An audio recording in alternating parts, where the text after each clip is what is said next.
Hello everyone, welcome to my channel interdimensional spirituality. कैसे हो आप लोग? नमस्ते, मेरा नाम योगिनी है और मैं इंडिया से हूँ। I welcome you all in the love and light of divine. आपने अक्सर मुझे ये बोलते हुए सुना है कि हमारा जो वर्ल्ड है ये मैट्रिक्स है, हम मैट्रिक्स में फंसे हुए हैं, हमें इससे बाहर जाना है। तो सबसे पहले बाहर निकलने के लिए ना हमें इस मैट्रिक्स को समझना होगा।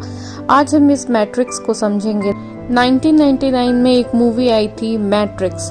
अगर आप इस वीडियो को देखने के पहले उस मूवी को देख लें तो आपके लिए हेल्पफुल होगा। वैसे मैं एक्सप्लेन करने की कोशिश करूंगी कि कैसे उस मैट्रिक्स मूवी के द्वारा, उस एग्जाम्पल के द्वारा हम इस माया जाल, इस मैट्रिक्स को, हमारी दुनिया को अच्छे से समझ सकते हैं। तो शुरू करते हैं। सबसे पहले एक कैरेक्टर को दिखाया जाता है जो एक रूम में सो रहा होता है जिसमें कंप्यूटर होते हैं और उसके कंप्यूटर स्क्रीन पे एक मैसेज फ्लैश होता है, वेकअप नियो। नियो सो रहा होता है और मैसेज मिलता है और वो अचानक से देखता है कि वो कहाँ है।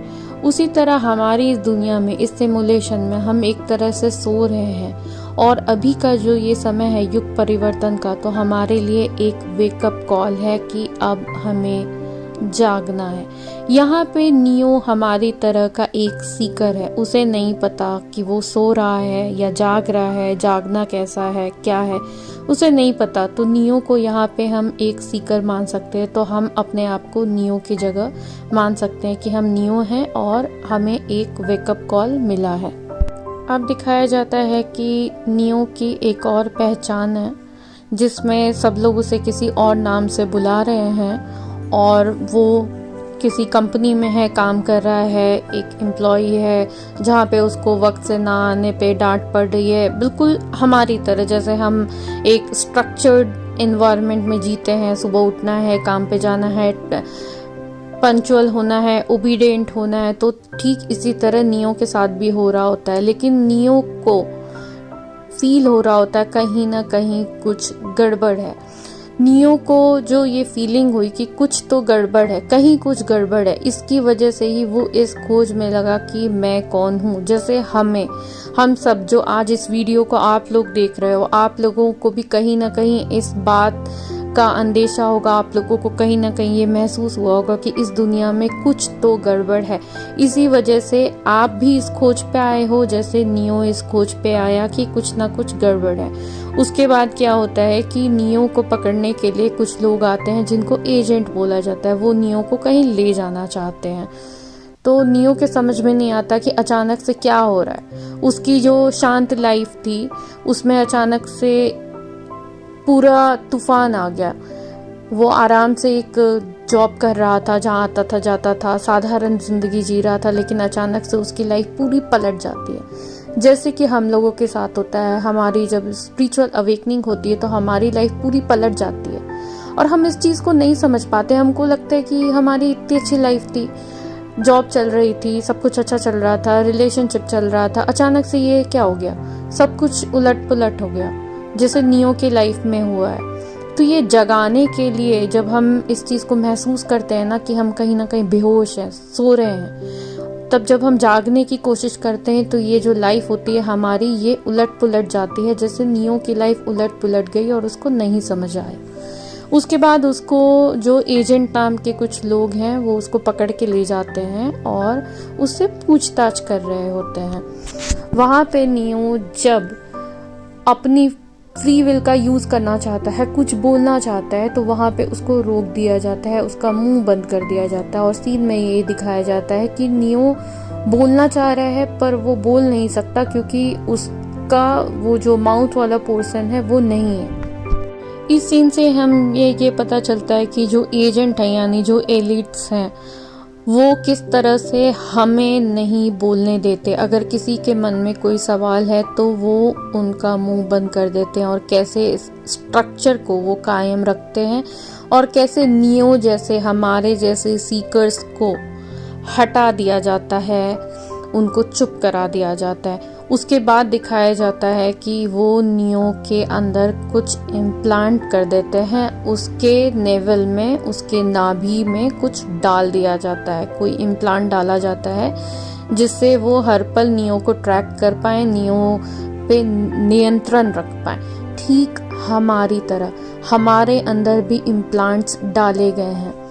हमारे अंदर इम्प्लांट्स कैसे डाले गए हैं ये मैंने एक वीडियो में बताया था कि अर्थ के ग्रिड पे ही इम्प्लांट लगाया हुआ है, और जैसे ही कोई बर्थ होता है तो वो बेबी इम्प्लांट्स लेके ही धरती पे आता है। उनको जे-सील बोला जाता है, और मैंने इस पे एक अलग सी वीडियो बनाई है। मैं यहाँ पे उस वीडियो का लिंक दे दूंगी, आप अगर चाहो तो वो वीडियो देख सकते हो। अभी जो न्यू बॉर्न बेबीज हैं और अभी कुछ टाइम से जो अभी बच्चे हैं उनके अंदर ये इम्प्लांट नहीं है। अब अर्थ के ग्रिड से उस इम्प्लांट को हटा दिया गया है। लेकिन यहाँ पे बात हम सबकी हो रही है, तो हम सबके अंदर ये जे-सील और ये इम्प्लांट है। ये इम्प्लांट कंट्रोल देता है इनको। किनको देता है? उन लोगों को जिसने ये मैट्रिक्स बनाई, ये माया जाल, ये भ्रम जाल को बनाया है ना, वो हमको इस इम्प्लांट के द्वारा कंट्रोल कर पाते हैं। यहाँ पे इम्प्लांट को उसके नाभि में रखा गया। हमारे चक्रा सिस्टम को कंट्रोल करने के लिए इम्प्लांट्स को हमारे अंदर भी लगाया गया है, जिससे हम कंट्रोल होते रहें और हम ट्रैक में रहें। हमारे चक्रास जब हमसे अलाइन नहीं होंगे, हम उनको अलाइन नहीं कर पाएंगे, हमारे अंदर अगर इम्प्लांट होंगे तो हम चाह के भी अपनी जो स्पिरिचुअल अवेकनिंग है उसको एक लेवल के ऊपर तक नहीं ले जा सकते हैं। इसीलिए ये इम्प्लांट्स लगाए गए हैं डार्क फोर्सेस के द्वारा। और यहाँ पे इस मूवी के इस सीन के द्वारा हम ये समझ सकते हैं कि किस तरह इम्प्लांट वर्क करते हैं। उसके बाद वो लोग नियो को छोड़ देते हैं, क्योंकि उन्होंने अपना इम्प्लांट लगा दिया है। अब वो नियो कहीं भी जाए वो उसको ट्रैक कर सकते हैं। इस वीडियो में हम नियो के साथ साथ अपनी यात्रा भी कर रहे हैं। तो पहला क्या स्टेज था नियो का, और हमारा सीकर।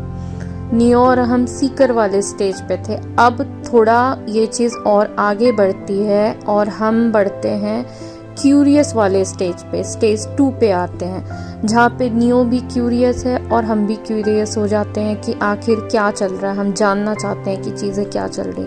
यहाँ पे दिखाया जाता है कि नियो उस इम्प्लांट को बेकार कर देता है, उस इम्प्लांट को अपने शरीर से हटा देता है। ठीक जैसे कि हम साधना के द्वारा या कुछ और प्रोसेसेस के द्वारा अपने उस इम्प्लांट को डीएक्टिवेट कर सकते हैं, उसको हटा सकते हैं, उनसे फ्री हो सकते हैं। तो ये क्यूरियस वाली स्टेज है, जहाँ पे नियो यानी हमको यानी कि साधक को नहीं पता कि अभी क्या चल रहा है, बस उसे जिज्ञासा है जानने की कि ये सब क्या है। उसे ये पता चल चुका है कि कुछ तो गड़बड़ है, लेकिन उसे ये नहीं पता कि क्या गड़बड़ है। तो अब इस प्रोसेस में वो आगे बढ़ता है, सीकर से क्यूरियस बनता है। उसके बाद सीन आता है कि कुछ लोग उसे बोलते हैं कि अगर तुम सच जानना चाहते हो तो हमारे साथ चलो। वही लोग उसके इम्प्लांट हटाने में भी हेल्प करते हैं। उसके बाद वो एक मॉर्फियस नाम के पर्सन से मिलता है। यहाँ पे ये जो पार्ट है वो काफ़ी इम्पॉर्टेंट है। मॉर्फियस से मिलता है जैसे हम भी किसी ऐसे पर्सन से मिलते हैं अपनी लाइफ में, अपने क्यूरियस वाले फेज में, जहाँ पे उस पर्सन को कुछ ना कुछ पता होता है और हमें लगता है कि शायद वो हमारे सवाल का जवाब दे सकता है। जब वहाँ पे नियो उससे सवाल पूछता है तो वो पर्सन उसे 2 गोलियां दिखाता है, एक नीली गोली और एक लाल गोली, और वो उसे चूज करने को बोलता है कि ये तुम्हारी फ्री विल है, तुम चूज करो कि तुम सच को जानना चाहते हो या तुम भ्रम में ही रहना चाहते हो। आज जो भी आप लोग ये वीडियो देख रहे हो ना कहीं हमने रेड पिल ही लिया है। नियो भी रेड पिल को चूज करता है। रेड पिल का मतलब है उसे सच को जानना है। यहाँ पे जो ये चुनाव है ना नियो का, ये जो उसे ये मौका दिया जा रहा है कि तुम चूज करो कि तुम रेड लोगे या ब्लू लोगे, वही चुनाव है हमारा फ्री विल। हमें भी ये मौका दिया जाता है कि हम भ्रम में रहना चाहते हैं या हम सच को अपनाना चाहते हैं। बहुत सारे ऐसे लोग हैं जो भ्रम के जाल में फिर से वापस चले जाते हैं, और बहुत सारे ऐसे लोग हैं जो जगना पसंद करते हैं, जो सच को देखना पसंद करते हैं। और अगर एक बार आपने रेड पिल ले ली तो आप वापस नहीं लौट सकते इस जर्नी पे। अब आपको आगे बढ़ना है। ऐसा इसलिए है क्योंकि जब आप सच को देख लेते हो, आप जान जाते हो, जब आप बेहोशी से होश में आ जाते हो तो आपको समझ में आ जाता है कि जो आज तक अब जी रहे थे वो सच नहीं था और आप अब सच को ही जानना चाहते हो, आप झूठ की दुनिया में नहीं रहना चाहते। जब नियो उस रेड पिल को चुनता है और रेड पिल को खा लेता है तो अचानक से उसे ये जो भ्रम जाल है वो नजर आने लगता है। नजर कैसे आता है? वो हमेशा से उस मैट्रिक्स के अंदर ही था, लेकिन वो उसे अपनी दुनिया मानता था। लेकिन अब रेड पिल लेने के बाद यानी जगने के बाद उसे ये समझ में आ रहा है कि जिस मैट्रिक्स को वो बाहर ढूंढ रहा था वो मैट्रिक्स दरअसल चारों तरफ है, वो भी खुद उस मैट्रिक्स का हिस्सा है। उसके बाद जब नियो की आंखें खुलती है तो वो देखता है कि सच तो बिल्कुल ही अलग है और एक बहुत ही अलग दुनिया में वो है, जहाँ पे जैसा उसे दुनिया समझ में आ रही थी, जैसी दिखाई दे रही थी, वैसा कुछ भी नहीं है, बिल्कुल भी नहीं है। जो रिश्ते नाते उसको दिख रहा था, ऑफिस दिख रहा था, वर्क दिख रहा था, अपनी चीज़ें दिख रही थी, वो यहाँ पे कुछ भी एग्जिस्ट नहीं करती है। तो ये जो पार्ट है ना वो सबसे ज़्यादा इम्पॉर्टेंट है हमारे लिए। हम जब जगते हैं ना, हम इस माया से जब उठते हैं, हम जब इस माया के पार देख पाते हैं तो हमें पता चलता है कि ये एक्चुअली ये जो माया है, ये जो माया जाल है, ये मैट्रिक्स है, ये सच है ही नहीं। जब तक हम इसके अंदर रहते हैं ना तब तक हम इस चीज़ पे यकीन नहीं कर सकते, क्योंकि हमको वो सारी चीज़ें रियल लग रही होती हैं। लेकिन जब हम एक बार जग जाते हैं तो हमें समझ आ जाता है कि इनमें से कुछ भी रियल नहीं है। ये एक गेम की तरह है, एक प्ले की तरह है, जिसमें आप एक कैरेक्टर प्ले कर रहे थे और अब वो कैरेक्टर खत्म हो गया जैसे ही आप उस रोल से बाहर आए। तो ये जो धरती पे हम सब, मैं, आप, हम सब जो ये अपने नाम, आइडेंटिटी के साथ एक लाइफ जी रहे हैं, कोई जॉब कर रहा है, कोई जा रहा है, कोई आ रहा है, कोई खा रहा है, ये सारी चीज़ें, ये सारा कुछ एक रोल है, एक नाटक है। जब हमारी आँख खुलेगी, जब हम इस मैट्रिक्स के पार देख पाएंगे तो ये सब कुछ नहीं होगा। बहुत सारे लोग यहाँ पे पैनिक हो जाते हैं इस स्टेज तक आके। उनको ऐसा लगने लगता है कि हमारे फैमिली का क्या होगा, मेरे पति का क्या होगा, मेरी पत्नी का क्या होगा, मेरे बच्चों का क्या होगा, इस तरह की चीज़ें वो सोचने लग जाते हैं। तो यहाँ पे मैं एक मूवी का एग्जांपल दूंगी। एक मूवी में अगर कोई हीरो कोई किरदार करता है, उसकी पत्नी कोई और होती है, उसका बच्चा कोई और होता है, फैमिली कोई और होती है, लेकिन जब वो हीरो उस किरदार से बाहर आ जाता है, जब वो मूवी ख़त्म हो जाती है, उस मूवी की जो भी शूटिंग होती है वो ख़त्म हो जाती है, तो हीरो कहीं और जाता है, उसका कोई और परिवार होता है, कोई और सच होता है। इसका मतलब ये नहीं है कि कोई मर गया, अचानक से सब कुछ खत्म हो गया, नहीं, सिर्फ उसका रोल खत्म हुआ है। लोग वही रहते हैं पर जो डायनेमिक्स है वो बदल जाता है। इस मैट्रिक्स को बनाए रखने के लिए, इस भ्रम को बनाए रखने के लिए बहुत सारे सोललेस बीइंग्स को भी इसमें डाला गया है, जो इस मैट्रिक्स का पार्ट है, जो हमारे लाइफ में बहुत सिग्निफिकेंट रोल नहीं प्ले करते थे, जो बस इस प्ले का हिस्सा है। जैसे मूवी में एक्स्ट्रा होते हैं ना, जैसे भीड़ दिखाने के लिए बहुत सारे लोगों को खड़ा कर दिया जाता है, उनका सिग्निफिकेंट रोल कुछ नहीं होता, बस उनका यही रोल होता है कि एक भीड़ को दिखाना है, लोग दिखाने, इस तरह की चीज़ें दिखाने के लिए उनको वहाँ पे रखा जाता है। ऐसे ही सोललेस बीइंग को इस मैट्रिक्स में इम्प्लांट किया जाता है, इस मैट्रिक्स को बिल्कुल रियल दिखाने के लिए, हम एक दुनिया का रूप देने के लिए, भीड़ दिखाने के लिए, चीज़ों को, नाटक को चलते रहने देने के लिए उनको यहाँ पे इम्प्लांट किया जाता है। अब आगे बढ़ते हैं। अब नियो को सच पता चल गया तो वो बहुत ज़्यादा शॉक में आ जाता है, उसे समझ में नहीं आता कि ये कैसे हो सकता है। पहले उसका माइंड इस चीज़ को रिजेक्ट करता है, उसे यकीन नहीं होता कि ये जो वो देख रहा है वो सच है या वो जिस दुनिया से आया है वो सच है। यही भ्रम हमारे साथ भी होता है। जब हम सच को देखते हैं तो कहीं ना कहीं हम बार बार कंफ्यूजन में जाते रहते हैं। हमें लगता है कि मुझे जो अब तक पता था वो सच है या अब जो मुझे पता चल रहा है वो सच है। तो ये जो भ्रम की स्थिति बनती है ये सबके साथ होता है। एकदम से यकीन नहीं हो पाता, क्योंकि इतने सालों तक जिस चीज़ को हम जी रहे हैं उसको कैसे झुठला दें। तो ये जो डायलेमा होता है ना, ये जो ऐसी स्थिति होती है, ये हर किसी के साथ आती है। यहाँ पे नियो भी कहीं ना कहीं एक बार डिनाइल की स्थिति में आता है, मना करता है नहीं ये सच नहीं है, वो सच नहीं है, कंफ्यूज होता है, उसे नहीं समझ में आ रहा होता है कि एक्चुअली में सच क्या है।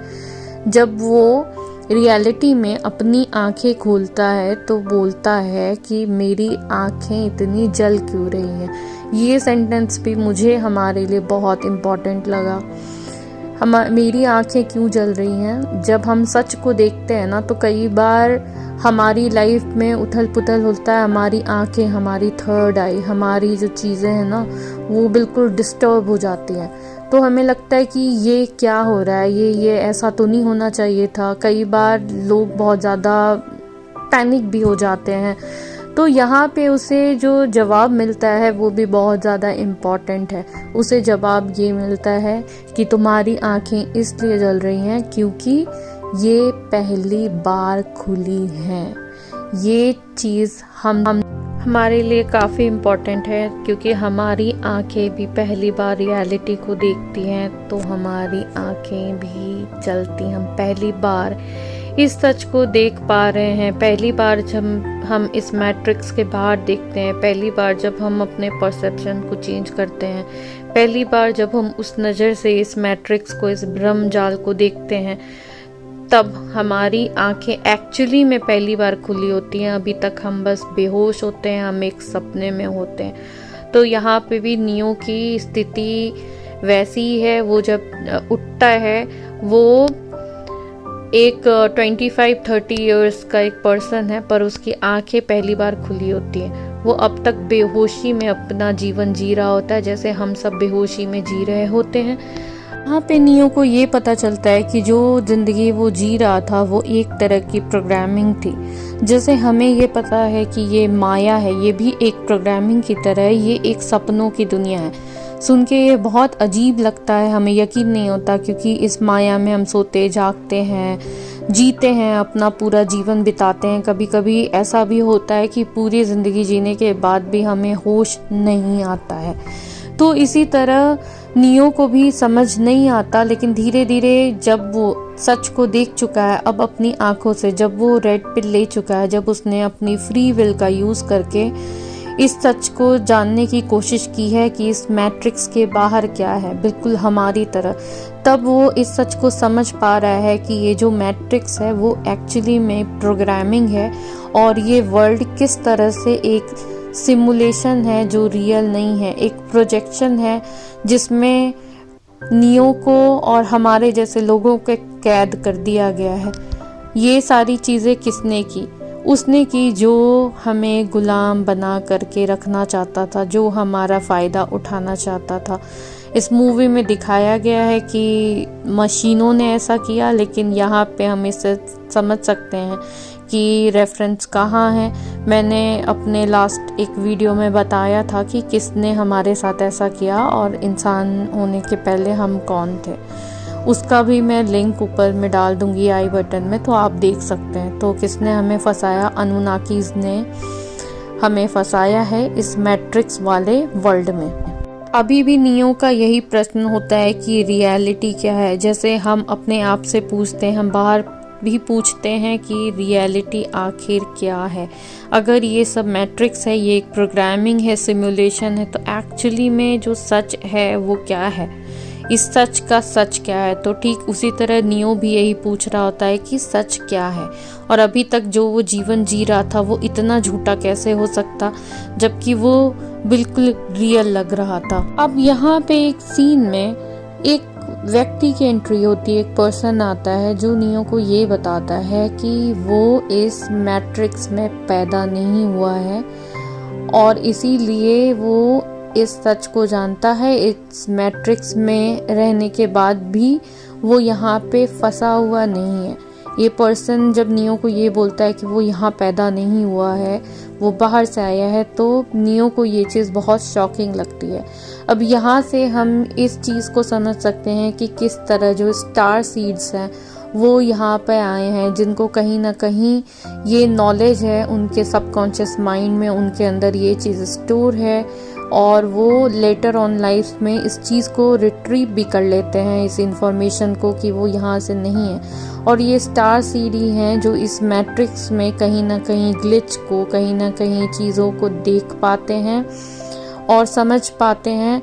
ये बाहर से आए हैं, ये अर्थलिंग्स नहीं है, यानी अर्थ पे ही आने वाली आत्मा नहीं है जो स्टार्टिंग से फंसी हुई है यहाँ पे।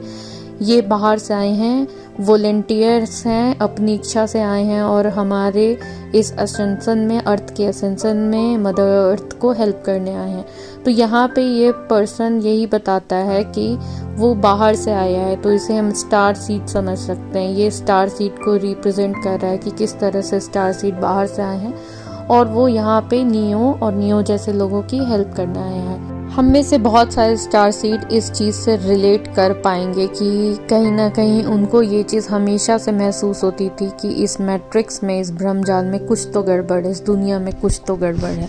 अब यहाँ पे एक बहुत इम्पॉर्टेंट सेगमेंट आता है जहाँ पे जो मॉर्फियस था, जिसने इस चीज़ का सबसे पहले ज्ञान दिया था नियो को, जिसने नियो के सामने चॉइस रखी थी। चॉइस तो वो नियो की ही थी। अगर नियो उस समय ब्लू पिल चूज करता तो वो कभी सच को नहीं जान पाता। तो वो जो पर्सन है मॉर्फियस, वो आता है और वो नियो को फाइट के लिए तैयार करता है। तो यहाँ पे दिखाई तो फाइट गई है, लेकिन हम उसके पीछे की एक चीज को समझ सकते हैं कि यहाँ पे जो फाइट है ना, वो हाथ पैरों की जो लड़ाई दिखाई जा रही है, असल में लड़ाई यहाँ पे वैसी नहीं है, शारीरिक नहीं है, फिजिकल नहीं है। यहाँ पे लड़ाई मेंटल है। यहाँ पे वो उसे बताता भी है कि तुम्हें अपने स्पीड पे काम करना है। यहाँ पे मॉर्फियस कहीं ना कहीं नियो को ये बताता है कि किस तरह से मैट्रिक्स काम करता है और किस तरह से जब वो इस सच को जान जाएगा कि मैट्रिक्स कैसे काम करता है, तो वो इसे कंट्रोल कर सकता है, वो अपनी चीज़ों को कंट्रोल कर सकता है। और यहाँ पे आता है law of assumption, law of attraction का एक पार्ट कि किस तरह से हमारा जो ये वर्ल्ड है वो काम करता है। कहीं ना कहीं हमारी सोच के ऊपर डिपेंडेंट होती है, हर चीज़ हमारे मेंटल पावर के ऊपर डिपेंडेंट होती है। तो यहाँ पे जो इसी सच को बताने मॉर्फियस आता है और नियो को इस सच को वो जानने को कहता है और नियो कोशिश करता है, लेकिन माया जाल इतना स्ट्रॉन्ग है, मैट्रिक्स इतना स्ट्रॉन्ग है कि कई बार वो भरोसा नहीं कर पा रहा होता है, फिर भी वो कोशिश करता है। जैसे आज हम कोशिश कर रहे हैं, हम कई बार गिरते हैं, हम फिर उठते हैं, फिर गिरते हैं, फिर उठते हैं। जो हमारी लड़ाई है वो भी फिजिकल नहीं है, हमारी जो लड़ाई है वो टोटल हमारे इनर स्ट्रेंथ की है। हम अपने अंदर जाकर ही इस मैट्रिक्स को तोड़ सकते हैं। जैसे नियो की जो लड़ाई थी वो अपने आप से ही थी, अपने अंदर जब वो गया, अपने आप को जब वो बैलेंस किया, तभी वो इस मैट्रिक्स को समझ पा रहा था। बहुत कोशिश करने के बाद भी नियो अपने आप पे भरोसा नहीं कर पा रहा था, क्योंकि अभी तक जो बेहोशी थी ना, वो बेहोशी तो अब टूट चुकी थी। अब सच दिखाई दे रहा था, लेकिन कुछ चीजें बची हुई थी। वो भरोसा नहीं हो पा रहा था, जो रियल देखने की आदत पड़ गई थी। तो ये भरोसा कैसे हो जाए कि अब हम किस्मत के सहारे नहीं हैं, हम खुद अपनी किस्मत लिख सकते हैं, ये भरोसा नहीं हो पा रहा था। जैसे हमें भी नहीं हो पाता अपने पावर्स के ऊपर, हम कई बार अपने ऊपर भरोसा नहीं कर पाते हैं। ठीक नियो जैसी हालत हमारी भी हो जाती है। मॉर्फियस उसको यही सिखाता है कि तुम्हें अपने ऊपर भरोसा रखना होगा, लेकिन उस समय नियो कोशिश करने के बाद भी अपने ऊपर भरोसा नहीं कर पा रहा होता है। वो ये नहीं मान पा रहा होता है कि अभी तक जो वो स्ट्रगल कर रहा था इस मैट्रिक्स के अंदर, अब वो उसको कंट्रोल कर सकता है और वो पावर उसके हाथ में है। वो इस सच को स्वीकार नहीं कर पा रहा था, ठीक हमारी तरह। तो यहाँ पे मॉर्फियस उसको एक चीज़ बोलता है जो हमारे लिए भी बहुत ज़्यादा इम्पोर्टेंट है, कि तुम्हें 3 चीज़ों को छोड़ना होगा। पहली फियर, दूसरी चीज़ है डाउट और तीसरी चीज़ है डिसबिलीव। यानी तुम्हें 3 चीज़ों को छोड़ना होगा, फियर, डाउट और डिसबिलीव। जब तुम इन 3 चीज़ों को छोड़ दोगे तभी तुम अपने पावर में आ सकते हो। ठीक इसी तरह हमें भी फियर को छोड़ना है, अपने ऊपर हमें अविश्वास नहीं करना है, अपनी क्षमताओं पे पूरा भरोसा रखना है। तभी हम भी नियो की तरह इस मैट्रिक्स को जान सकते हैं, हम इसे कंट्रोल कर सकते हैं। जब हमें ये पता चल जाएगा कि ये एक सपना है, एक प्रोग्राम है, एक सिमुलेशन है, तो हम इसे कंट्रोल कर सकते हैं। हम इसके नियम जब जान चुके हैं कि ये किन नियमों पे काम करता है, तब हम इसे बिल्कुल ही कंट्रोल कर पाएंगे। आज के लिए बस इतना ही। नेक्स्ट वीडियो में हम इस बारे में बात करेंगे कि मैट्रिक्स के रूल्स क्या हैं और कैसे हम उसे जान के कैसे उसे ब्रेक कर सकते हैं, कैसे उसे अपने लिए यूज़ कर सकते हैं। तो मिलते हैं नेक्स्ट वीडियो में, और कमेंट सेक्शन में आप लोग मुझे ज़रूर बताना कि आपको इस तरह का ये एक्सप्लेनेशन कैसा लगा।